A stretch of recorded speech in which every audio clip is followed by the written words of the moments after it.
الحمد لله الحمد لله الذي هدانا لهذا وما كنا لنهتدي لولا أن هدانا الله.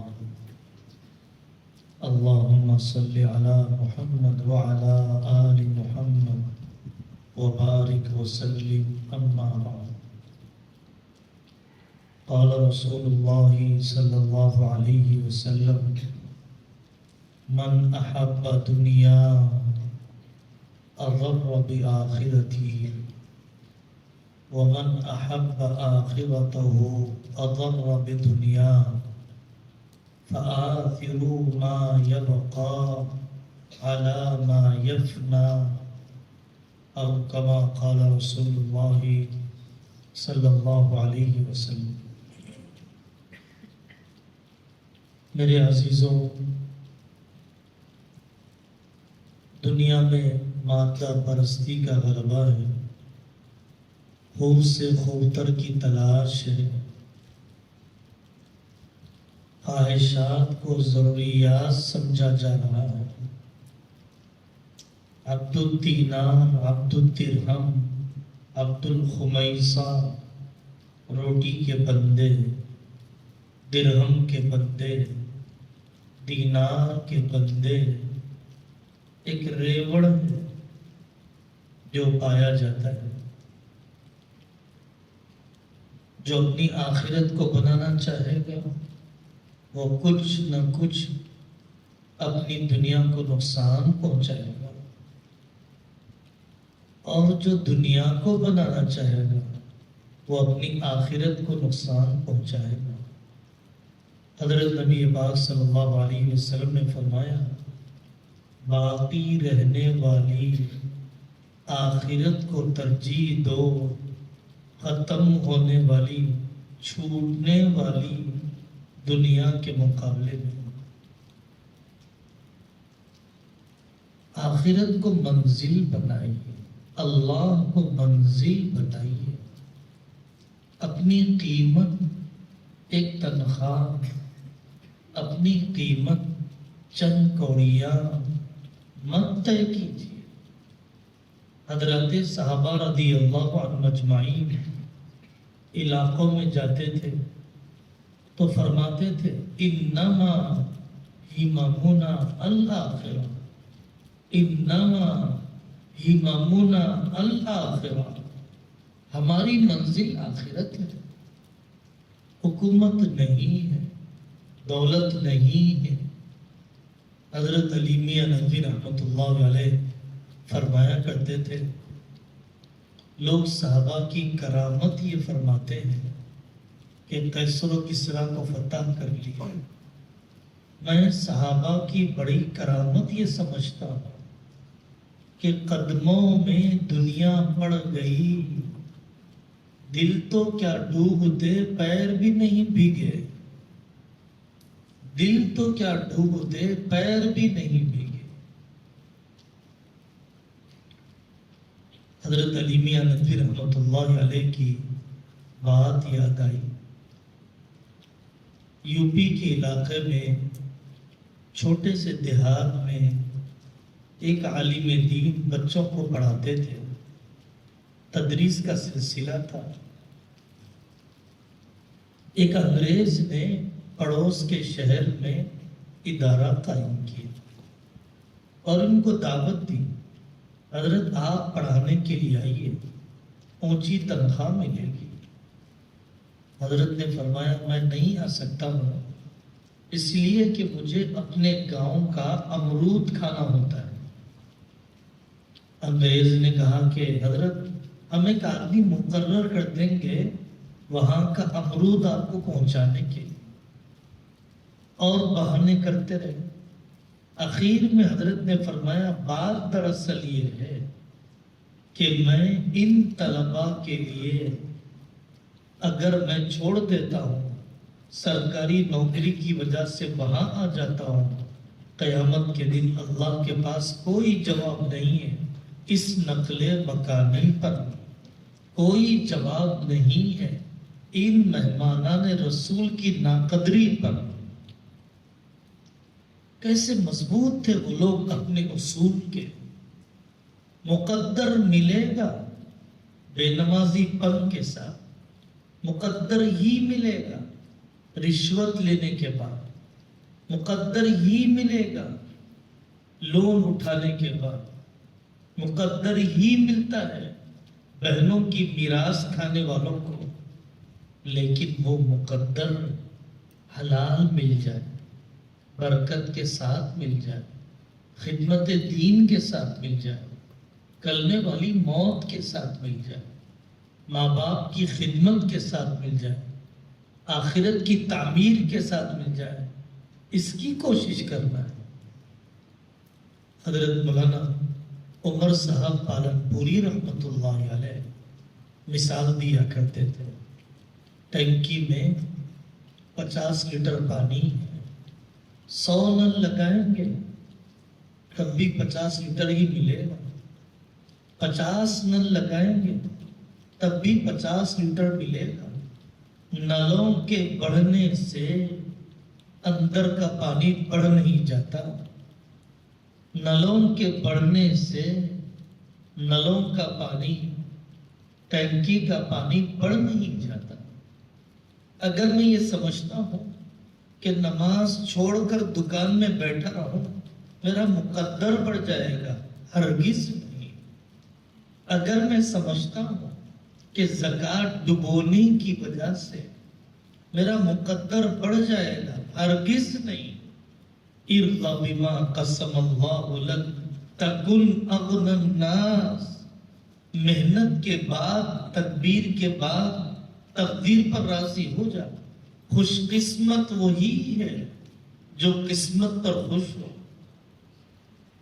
آدمی پریشان ہے دوسرے سے موازنہ کر کے.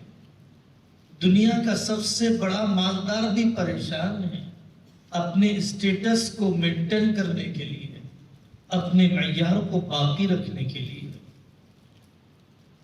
مت چھوڑیے خدمت دین کو معمولی رنگ رنگیلیوں کی وجہ سے، چند ہزار کی وجہ سے.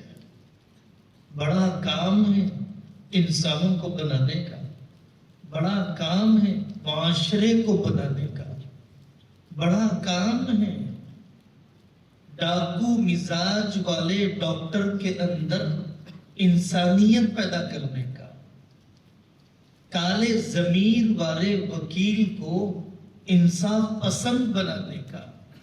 بڑا کام ہے سامان جہیز رکھنے والی بچی کو اخلاق کا جہیز دینے کا. بڑا کام ہے معاشرے سے حرام خوری اور دھوکے کے ختم کرنے کا. بڑا کام ہے کرسیوں کے پجاریوں، ووٹ اور نوٹ پر بکنے والوں کو ملک کی تعمیر کی طرف موڑنے کا. حضرت نے جیسے عصر کے بعد فرمایا اس کام کی توقع صرف حضرات علماء سے ہے، اس کام کی توقع ہم لوگوں سے ہے. امت کی نگاہیں واقعتاً ہماری طرف اٹھتی ہیں جب اس قسم کے تقاضے آتے ہیں. میرے عزیزوں، آپ تصور نہیں کر سکتے اس باپ کے جذبات کا جس کی بیٹی کے خلا کے واقعے کو آپ نے روک دیا. اس نوجوان کے احسان مندانہ جذبات کو آپ دیکھیں گے جس کو آپ نے طلاق دینے کے اقدام سے روک دیا. نسلیں احسان مند رہیں گی جس ٹوٹے ہوئے خاندان کو آپ نے جوڑ دیا. وقت پر نکاح کرا دیا معاشرے کی بیٹیوں کا، گھروں کو جنت کا نمونہ بنا دیا قرآنی تعلیمات کے ذریعے سے. یہ سب چیزیں مادی علوم میں نہیں ہیں، عصری علوم میں نہیں ہیں. حضرت آقا صلی اللہ علیہ وسلم دنیا میں تشریف لائے، خلا اس کا تھا، تعمیر کا نہیں تھا، طبابت کا نہیں تھا. دوسری تمدنی ایرانی ساسانی سلطنتوں کا نہیں تھا، ویرانی دلوں کی تھی، اجاڑپن روحوں کا تھا، ٹوٹا ہوا تعلق اللہ سے تھا۔ معاشیات کو ذہن پر غالب ہونے مت دیجیے۔ یا لیت لنا مثل ما اوتی قارون، کاش مجھے وہ مل جاتا جو قارون کو مل گیا۔ کیا کریں گے وہ لے کر جو اللہ کی ناراضگی کے ساتھ مل رہا ہے؟ کیا کریں گے وہ لے کر جو اللہ سے دوری کے ساتھ مل رہا ہے؟ ایک اللہ والے نے مثال دے کر فرمایا، گھر کے مچھر مارنا تھا، 1 کروڑ کا میزائل خرید کرنا تھا۔ پوچھا گیا، بھائی کیا کرنا چاہتے ہیں؟ میں گھر کے مچھر کو مارنا چاہتا ہوں۔ گھر کے مچھروں کو مارنے کے لیے 1 کروڑ کے میزائل کی کیا ضرورت ہے؟ 150 روپے کا آل آؤٹ مچھر بتی 10-20 روپے کی لگا دیتے، 1 کروڑ لگانے کی کیا ضرورت؟ میرے بھائیوں، کیا ایک نوکری کے لیے جوانی نہیں چھوڑ دیں گے آپ؟ چند لاکھ کے لیے اپنی عمر کھپا دیں گے؟ اس کے لیے 8 سال پڑھنے کی کیا ضرورت تھی؟ اس کے لیے اتنی ڈگریوں کی کیا ضرورت تھی؟ آپ اپنی جوانی کا سرمایہ، آپ اپنی عمر کا یہ قیمتی سرمایہ اللہ کے عشق کے لیے لگایا، یہ سرمایہ قوم کی خدمت کے لیے لگایا۔ کچھ ہوتے ہیں گلیوں کے بدلنے والے، گھروں کے بدلنے والے، شریعت کے کسی باب اور جزیے کی تجدید کرنے والے۔ کچھ لوگ ہوتے ہیں تاریخ کے بدلنے والے۔ آپ اپنے آپ کو نافعیت کے دائرے میں، نافعیت کے پیمانے میں تول کے بتائیے۔ کل آپ کا جنازہ اٹھے گا، میرا جنازہ اٹھے گا، کتنے لوگ کمی محسوس کریں گے؟ کیا میری کمی ایک کچن محسوس کرے گا، ایک برتن محسوس کرے گا، ایک دکان محسوس کرے گی، یا میری کمی ایک عالم محسوس کرے گا، ایک ادارہ محسوس کرے گا، ایک مسجد محسوس کرے گی، ہزاروں شاگرد کمی محسوس کریں گے؟ جتنوں کو نفع پہنچاتا تھا اتنے لوگ میری کمی محسوس کریں گے۔ بکنے والے ہر زمانے میں رہے۔ امام احمد بن حنبل کے دور میں مسئلہ خلق قرآن پر الجھ گئے وقت کی حکومت سے۔ وقت کے قاضی نے مصالحت کر لی۔ لوگوں نے آ کر حضرت امام احمد بن حنبل سے کہا، حضرت آپ بھی تو وہ کہہ سکتے ہیں جو فلانا قاضی کہتا ہے۔ اتنی صعوبتیں، قید و بند، کوڑوں کی مار جھیلنے کی کیا ضرورت؟ امام احمد بن حنبل نے فرمایا، بیننا و بینہم الجنائز، جنازے فیصلہ کر دیں گے۔ امام احمد بن حنبل کا وہ تاریخی جنازہ نکلا، یہودیوں نے اس کی شوکت کو دیکھ کر اسلام قبول کیا، اور ایک جنازہ نکلا ان قاضی کا، باقی 1 یا 2 آدمی کو کرائے پر لینا پڑا جنازہ اٹھانے کے لیے۔ بانچ نہ مرو۔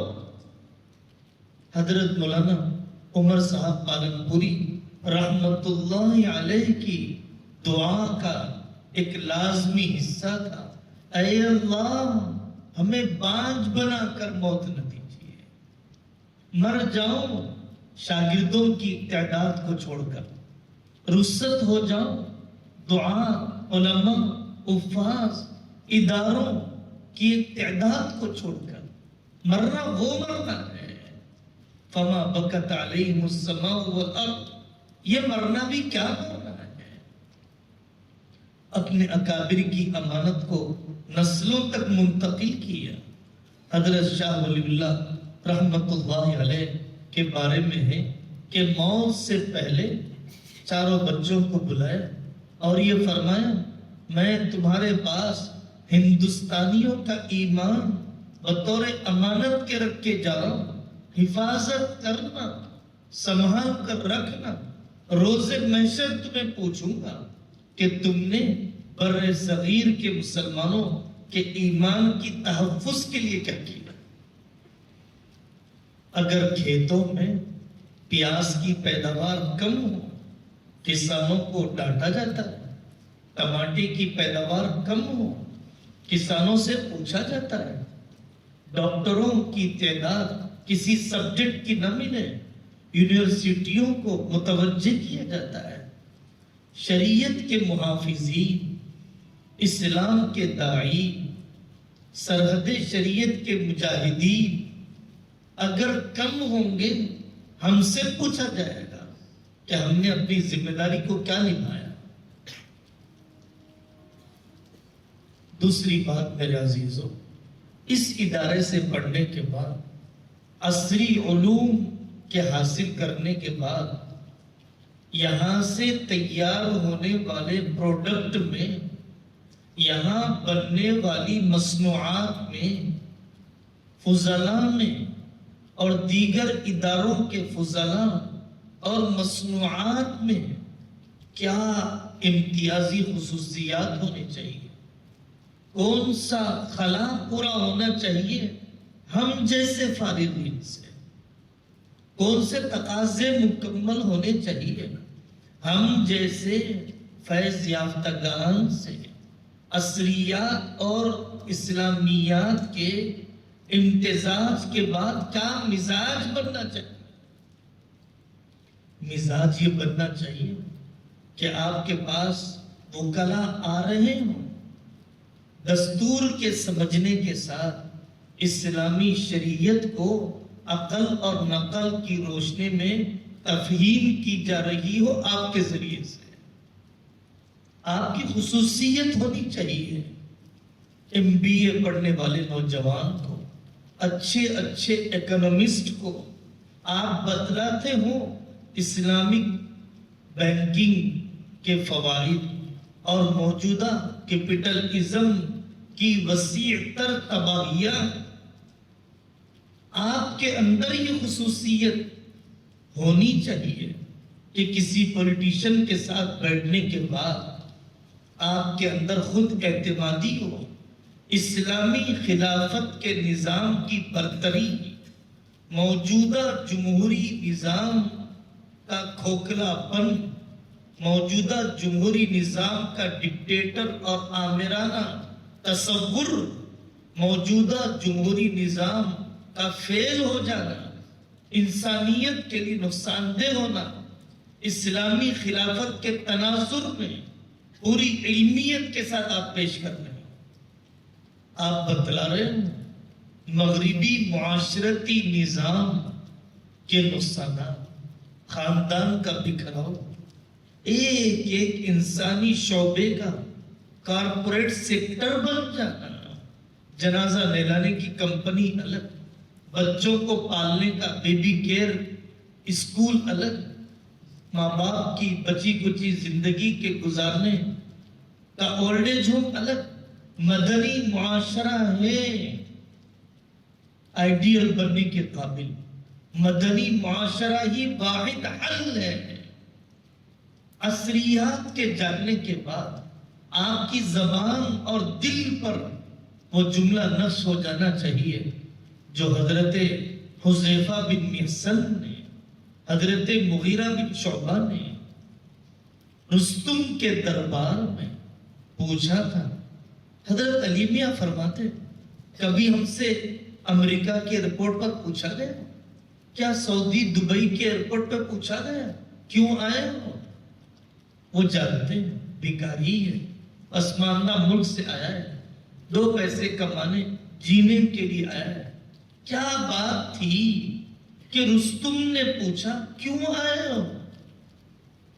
ٹوٹی ہوئی تلوار، پیون والا لباس، کمزور سی سواری، اور حضرت فرماتے ہیں اللہ ابتعثنا، میں آیا نہیں ہوں، بھیجا گیا ہوں، لنخرج العباد من عبادت العباد الى رب العباد، خواہشات کی غلامی میں ہو آپ، انسانوں کے بنائے ہوئے نظام کی غلامی میں ہو، میں ایک اللہ کی غلامی اور بندگی کی طرف دعوت دینے کے لیے آیا، میں لینے کے لیے نہیں آیا، دینے کے لیے آیا ہوں۔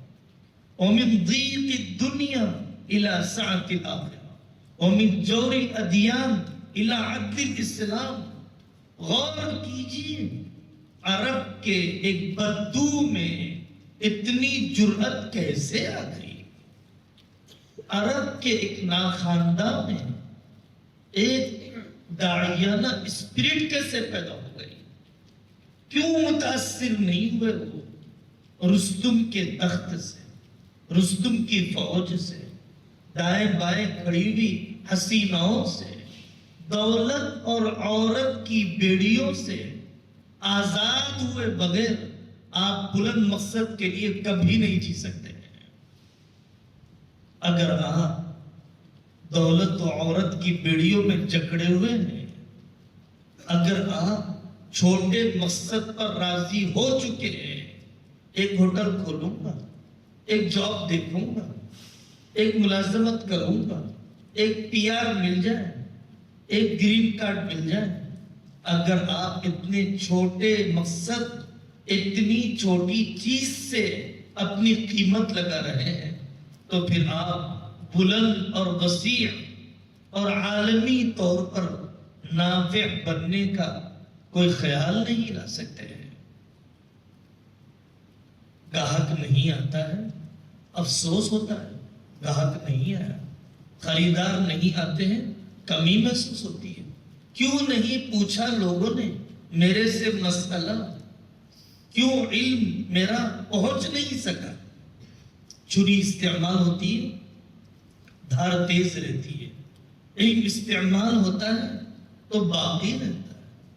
کنویں سے پانی نکالا جائے تو نکلتا رہتا ہے، پانی نکالنا چھوڑ دیں سوکھ جاتا ہے کنواں۔ صلاحیت استعمال نہ ہو سوکھ جاتی ہے جب اس کا استعمال نہ کیا جائے۔ صلاحیتیں بڑھتی ہیں استعمال کرنے کے بعد۔ اسلامیات و عصریات میں جامعیت پیدا کی جا سکتی ہے اگر اپنے اوقات کا صحیح استعمال کیا جائے۔ فرصت والوں سے کام نہیں ہوا، وقت میں برکت والوں سے کام ہوا۔ حضرت تھانوی کا دن 36 گھنٹے کا نہیں تھا، ابن تیمیہ کا مہینہ 60 دن کا نہیں تھا، ابن جوزی کا ہفتہ 10 دن کا نہیں تھا۔ ان اکابر کے اوقات میں اللہ نے برکت کیسے ڈال دی؟ ہمارے پاس ہوائی جہاز ہے، ہم نے اتنا سفر نہیں کیا جتنا ابن بطوطہ نے کیا، جتنا ابن جبیر نے کیا۔ ہمارے پاس مکتبہ شاملہ ہے لیکن ہم نہیں لکھ سکے، پڑھ نہیں سکے۔ تھانہ بھون کی چھوٹی مسجد میں لکھی گئی احکام القرآن، 4 صف کی مسجد میں لکھی گئی کلید مثنوی، 4 صف کی اندھیری مسجد میں لکھی گئی اعلاء السنن۔ وسائل ہمارے پاس ہے، عزائم نہیں ہے، اوقات ہیں، توفیق نہیں ہے۔ میرے بھائیوں، اللہ سے توفیق مانگنا ہے، قدم پھسل نہ جائے۔ جمعہ گزر گیا خطابت کے بغیر، دن گزر گیا درس قرآن کے بغیر، اسکول میں رہ گیا لیکن گھوڑے اور گدھے، شیر اور بکریاں برابر ہو گئے، سنار اور لوہا برابر ہو گئے۔ کیسے ہم راضی ہو سکتے ہیں اس پر؟ شاہ وصی اللہ صاحب رحمۃ اللہ علیہ ندوۃ العلماء ہے، دن بھر ملاقاتی آتے رہے۔ رات میں انہوں نے حضرت علی میاں ندوی سے کہا، علی میاں دن بھر لوگ ملتے رہے، کوئی بچی کی شادی کے لیے دعا، کوئی کاروبار کے چلانے کے لیے دعا، ایک نے بھی ہم سے اللہ اللہ کہنے کا طریقہ نہیں پوچھا۔ کیسی دنیا ہے، ایک نے بھی نہیں پوچھا کہ اللہ اللہ کیسے کرنا چاہیے۔ حضرت مولانا مسیح اللہ خان صاحب رحمۃ اللہ علیہ کے پاس لوگ آتے تھے فقہی مسائل کے پوچھنے کے لیے۔ کچھ لوگ آئے تعویذ لینے کے لیے، حضرت نے تعویذ دے دی اور یہ فرمایا بھائی ہم تو سنار تھے، لوگوں نے لوہار بنا دیا، ہم سے قرآن کی چیزیں پوچھی جاتی، حدیث کی چیزیں پوچھی جاتی، دل و روح کی چیزیں پوچھی جاتی، آخرت کے مسائل پوچھے جاتے، یہ ہم سے صرف تعویذ چاہتے ہیں۔ ظاہری امراض سے علاج کا ایک شرعی طریقہ، کفریہ شرکیہ چوکھٹوں سے بچانے کا ایک انداز۔ حضرت علی میاں ندوی رحمۃ اللہ علیہ فرماتے ہیں اگر ٹریفک پولیس ٹریفک کی رہبری کرنا چھوڑ دے، ٹھنڈا پانی پلاتے بیٹھ جائے، اگر وہ مجمع کی رہبری کرنا چھوڑ دے، سردی کے بلانکٹ تقسیم کرنے لگ جائے، ریلوے اسٹیشنوں پر کھانا تقسیم کرنے لگ جائے، حکومت اس کا گریبان پکڑے گی، اللہ کے یہاں جواب دہی کا کام اسے کرنا پڑے گا۔ اگر ہم بھی کوئی کلینک کھول کے بیٹھ جائے، اگر ہم بھی کوئی وکالت کی پریکٹس کرنے لگ جائیں، شرعی علوم کو چھوڑ کر اگر ہم بھی دو روٹی دو بوٹی کے لیے ہوٹل کھول کے بیٹھ جائیں، امت کی رہبری نہ کریں، بیٹیاں مرتد ہو رہی ہیں، ہم نہ سنبھالیں نوجوانوں کو، نشے کی لت میں پھنس رہے ہیں، اگر ہم نہیں گئے قیدیوں کی آزادی اور ان کی جوانی کے بچانے کے لیے، اگر ہم نے مکاتب کو نہیں سنبھالا، بالکل اس سے بڑے مجرم ہیں جو جرم ٹریفک پولیس نے اپنے مفوضہ کام کو نظر انداز کر کے کیا۔ اس کام کی ضرورت ہے، اس پہلو کی ضرورت ہے۔ اللہ کرے یہاں کے اساتذہ، یہاں کے اکابر کی صحبت سے جو مزاج لیا جانا چاہیے، آپ اس مزاج کے لینے میں کامیاب ہو جائیں۔ حضرت مولانا منظور نعمانی رحمت اللہ علیہ طلباء سے فرماتے تھے بچوں نیت کر لو، اے داخلہ کروانے والے ماں باپ نیت کر لو، انی نذرت لک ما فی بطنی محررا، کہ اے اللہ میں نے اس بچے کو بیت المقدس کے لیے وقف کر دیا، میں نے اس کو اللہ کے دین کے لیے وقف کر دیا۔ مولانا منظور نعمانی کے والد سے کلیکٹر نے کہا تھا ان کو فلانی ڈگری کرا دو، میں ان کو سرکاری ملازمت دلاؤں گا۔ حضرت کے والد نے کہا تھا کہ جب تک میں زندہ ہوں میں اسے تنخواہ دیتا رہوں گا، جب میں مر جاؤں گا آخرت میں مجھے اس کی ضرورت رہے گی، میں اسے دین کے علم کی طرف یکسو کرنا چاہتا ہوں۔ حضرت مولانا منظور نعمانی فرماتے تھے مالک تو ایک سائیکل کا بھی نہیں ہوں، اللہ ہوائی جہاز اور کار سے کم میں بٹھاتے نہیں، اور ہوائی جہاز کار کی کیا حیثیت ہے ملت اسلامیہ ہندیہ کے ایمان کو بچانے کے مقابلے میں؟ اس کار اور ہوائی جہاز کی کیا حیثیت ہے رابطہ عالم اسلامی سے بر صغیر کی ترجمانی کرنے کے مقابلے میں؟ اس کار اور ہوائی جہاز کی کیا حیثیت ہے ان کی عظیم خدمات کے مقابلے میں جو قرآن اور حدیث کے باب میں انہوں نے انجام دی؟ اس رخ پر چلنا ہے، کچھ یاد نہ رہے، ایک بات یاد رکھ لو، ہمیشہ اپنے اکابر میں سے کسی بزرگ کی سوانح مطالعے میں رکھا کرو۔ تقی عثمانی صاحب فرماتے ہیں لوگ مجھے حضرت تھانوی کے بارے میں غلو عقیدت کا طعنہ کچھ بھی دیتے رہے، میں یہ کہے بغیر نہیں رہ سکتا کہ حضرت حکیم الامت کو پڑھو، دینی استحکام تمہارے اندر ہوگا۔ حضرت علی میاں فرماتے تھے میں ندوی ہوں، ندوہ کا ترجمان ہوں، لیکن تم سے کہتا ہوں ملفوظات و خطبات پڑھو، حضرت حکیم الامت کے دین پر استقامت پیدا ہوتی ہے. یہ محرومی ہے میرے بھائیوں. 8 سال گزر گئے, کسی استاد سے مناسبت نہیں. 8 سال گزر گئے, کسی اللہ والے کی مکمل سوانح نہیں پڑھی. اس اینٹ کی طرح بڑھو جس کو بھٹی میں پکا دیا گیا. اس اینٹ کو گٹر میں بھی ڈال دیں تو بھیگتی اور بہتی نہیں ہے, اور اس اینٹ کو کسی اور جگہ بھی ڈال دیں تو ٹوٹتی نہیں ہے.